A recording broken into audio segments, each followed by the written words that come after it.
Thanks for selling your car to Carvana. Here's your check. Whoa, when did I get here? What do you mean? I swear it was just moments ago that I accepted a great offer from Carvana online. I must have time traveled to the future. It was just moments ago. We do same-day pickup. Here's your check for that great offer. It is the future.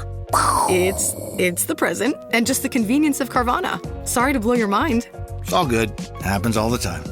Sell your car the convenient way to Carvana. Pickup times may vary and fees may apply.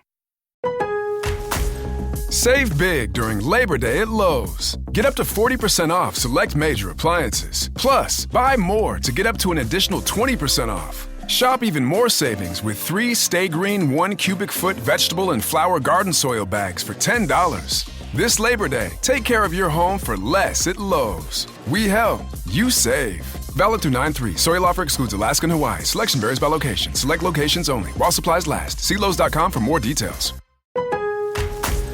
Lowe's has the Labor Day deals you need to give your home a new look. Buy one, get one free select interior paint via Visa gift card rebate. Then, add the final touch with 2 for $8 on select 2.5 or 3-quart mums. Refresh your home and save big while doing it. Lowe's, we help, you save. Valid through 9/3. Mums offer in-store only. Selection varies by location. While supplies last. More terms and restrictions apply. See Lowe's.com/rebates for details. Hidden in the fog-draped hills of Northern California lies the Emerald Triangle, a region notorious for its shadowy underworld of illegal marijuana cultivation, rampant meth and heroin production, and the chilling lore of Murder Mountain. But behind the scenic wilderness and laid-back exterior, it harbors darker secrets. Among them is the saga of the Humboldt Five, 5 women who vanished under mysterious circumstances, their cases threaded together by eerie similarities and unsettling silence. Today, we continue with the second disappearance. On Thanksgiving Day in 1997, a devoted 16-year-old headed out on foot toward work, but she never arrived and she was never seen again. Whispers soon began to circulate, and her case was connected to 2 notorious serial killers operating in nearby regions. But despite the unsettling parallels, no evidence ever proved their involvement.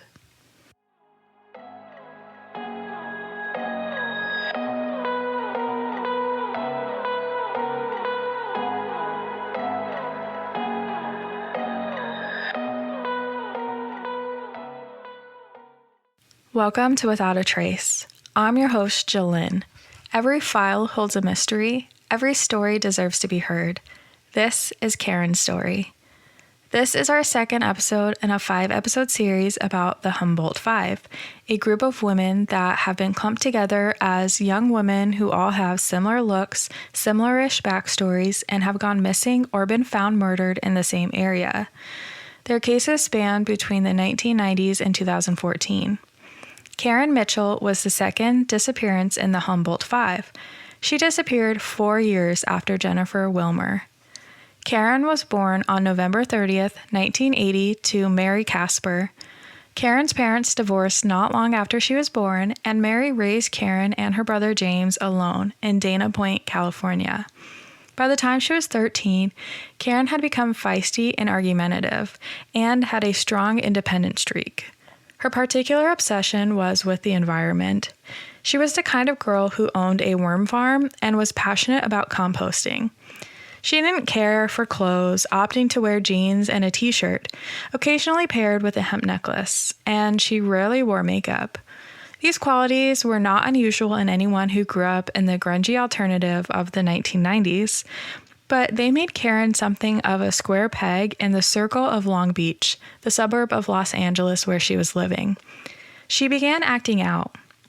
Meanwhile, her mother was working long hours to support the family. The situation was just not ideal. At some point in the mid-1990s, Mary's brother Bill and his wife Annie suggested that Karen come live with them in Eureka, California. Mary recalls the decision to send Karen there as feeling organic. Bill and Annie had 3 sons of their own, but they were all on the way out of the house. The house they had was about a 10-minute drive from Eureka and was enveloped by leafy ferns and trees. It was the perfect setting for a budding environmentalist. So at 13 years old, Karen moved in with her aunt and uncle, but she still came home for holidays and summer vacation. Karen began attending Winship Middle School. Her classmates were immediately drawn to her. She is remembered by her classmates as having a greater understanding of the world and a sense of maturity.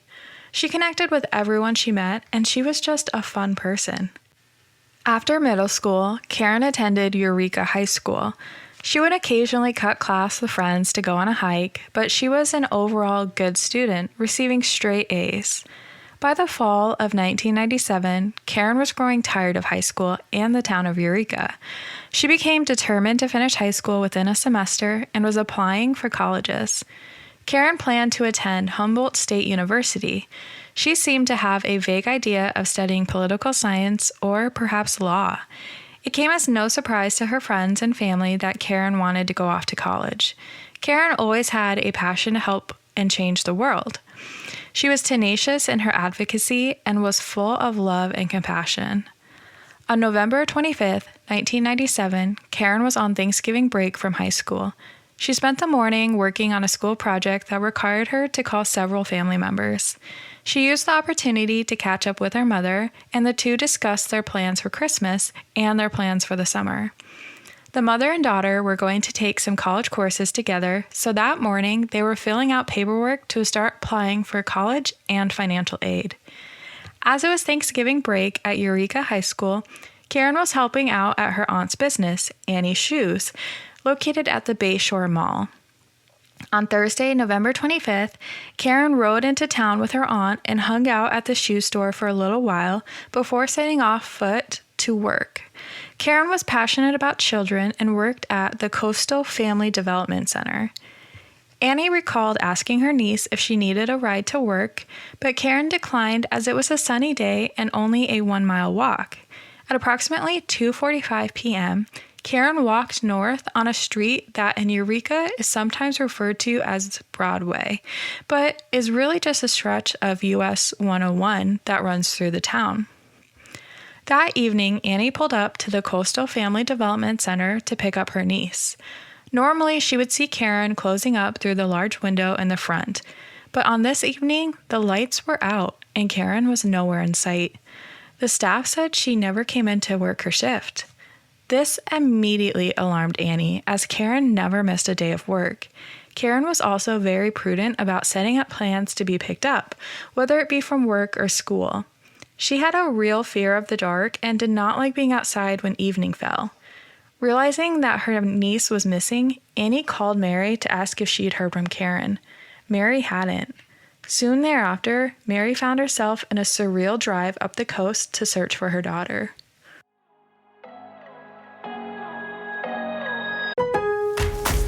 This Labor Day at Lowe's, shop member-only doorbuster deals for a limited time. Save $50 on an Ego string trimmer, now $169. Plus, get 50% off select Holland pavers. Not a rewards member? Sign up for free today. But hurry, Labor Day doorbuster deals won't last long. Lowe's, we help, you save. Valid through 9/1 while supplies last. Program subject to terms and conditions. Details at lowes.com/terms. Subject to change.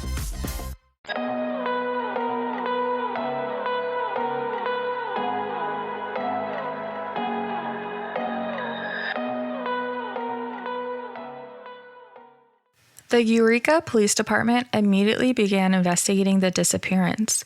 A command center was set up at a local hotel for family and volunteers. On the day of her disappearance, detectives looked through Karen's room and found her college applications scattered across her desk and bed. Nothing pointed to Karen being a runaway. She was excited for her future and eager to start college. Detectives reached out to Karen's close friends, asking what hangout spots they frequented. Searching these areas, detectives looked for clues to point to Karen's whereabouts, but found none. The following month would bring Karen's friends, family, and local community together in a mass search effort to find her. Detectives from the FBI, Eureka Police Department, and Humboldt County Sheriff's Office investigated the many calls that came into the Karen Mitchell Information Center that was set up at the Eureka Inn. Annie and her friends drove around town all day and night trying to pick up Karen's path. At Eureka High School, Karen's best friend was handing out flyers about her friend and asking for information. A candlelight vigil was being held in the school gym. Then a call came in. A retired Eureka police officer claimed to have seen a girl matching Karen's description walking on the east side of Broadway Street. The witness noticed a blue car in poor condition had stopped in front of where the girl was walking. The witness stated that Karen may have entered the blue sedan that sported a California license plate registered to Eureka. The driver was described as a Caucasian male, approximately 60 to 7 years old, with balding light gray or sandy blonde hair. The unidentified man had green or gray eyes and a large-sized nose that appeared to have been previously broken. He had a small build and wore prescription glasses. The witness vividly recalled the driver and the vehicle because he claimed the car pulled across the Broadway Street and nearly hit him before stopping for the girl matching Karen's description. Police crisscrossed the West Coast, tracking down 1,200 vehicles matching the description, but nothing of significance was found. Another call came in to the Karen Mitchell Information Center. The caller reported she had seen Karen at a swimming hole in Grass Valley. Rumors began circulating about Karen's body being found, frustrating the local investigators. By December 22, 1997, the phones at the information center seldom rang. With the exception of the one eyewitness who gave the composite sketch, no one reported seeing or hearing from Karen. She had money in a savings account that she had never touched and an unused plane ticket home to Southern California for Christmas. Investigators were leading searches on foot and with cadaver sniffing dogs and search and rescue personnel. Together, they combed through areas of Humboldt County. Authorities investigated every lead that came in, but nothing led to Karen. Eventually, the Karen Mitchell Information Center closed. After 6 months of searching, Mary returned home. A few months later, Robert Durst, a suspected serial killer who has been linked to 3 deaths, was spotted in the area. Durst's first wife, Kathleen Durst, disappeared from New York in 1982, and her case remains unsolved. He is considered the prime suspect, although he has never been charged in connection with her case. He was also the suspect in the 1971 disappearance of Lynn Schultz from Middlebury, Vermont. Durst and his wife, Kathleen, owned a health food store in Middlebury at the time of Lynn's disappearance, and she visited the store the day she went missing. Durst was charged with the 2001 Texas homicide of Morris Black. He claimed he murdered Morris in self-defense and was acquitted of his charges in 2003. In 2015, Durst was charged with murder in the 2000 shooting of his longtime friend, Susan Berman. Prosecutors claimed Durst killed Susan because he feared she would divulge that she actively helped him cover up the fact that he murdered his wife Kathleen in 1982. In March 1998, 4 months after Karen disappeared, Durst visited Annie's shoe store several times. There were also rumors that he visited a soup kitchen in Eureka where Karen volunteered at. His likeness matches the composite sketch of the driver of the blue sedan Karen is believed to have last been seen in. Though Robert Durst's connection to Karen's disappearance has never been substantiated, Captain Patrick O'Neill said Eureka police have investigated the situation over the years, and until Karen is located, they will not rule out any possibility. Therefore, Durst has not been ruled out as a possible suspect.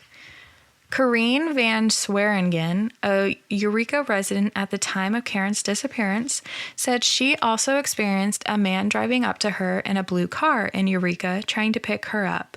She remembered the man driving the blue car as having a raspy voice and what she described as weird-looking teeth.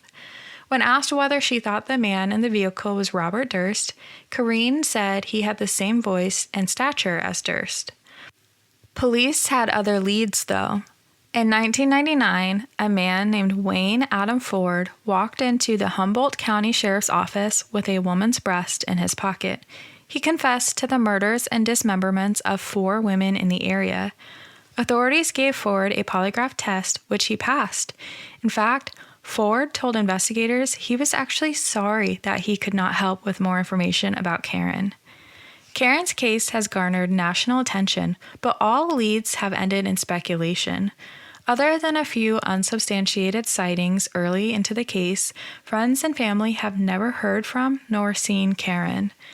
In 2004, the largest land search since Karen disappeared was conducted. They traversed the area with cadaver-sniffing dogs and conducted many new interviews. Again, they failed to turn up any leads. Mary and Karen's brother James have now been waiting longer for Karen than she was in their lives, more than 17 years, for some kind of answer about what happened to her. Thank you for listening to Without a Trace. I hope you enjoyed our deep dive into Karen's disappearance. If you enjoyed today's episode, please subscribe and follow Without a Trace on social media. Join me next week as I dive into another case.